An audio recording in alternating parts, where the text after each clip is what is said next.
ووصفة رمضانية جديدة وشربة جديدة من برنامج خلطبيطة. هنعمل شوربة لسان العصفور بالباستو الطازج.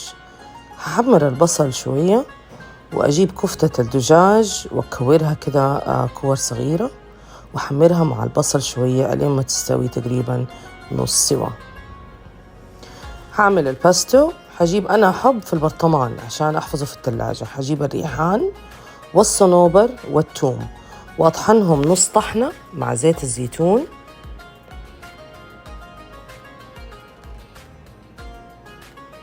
وبعدين أضيف البارميجان، جبنة البارميجان، وارجع أطحنهم تاني ألين ما يصيروا مرة القوام ناعم. ممكن أضيف زيت زيتون إذا يحتاج، إذا كان لسه قوام سميك. هذا القوام اللي أنا أبغاه.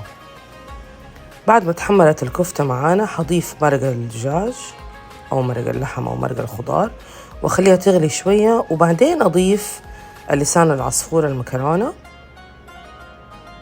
ألين ما تستوي معانا مكرونة لسان العصفور. حضيف الباستو اللي عملناه دوب الطازج على الشوربة وخليها تغلي غلوة بسيطة كده،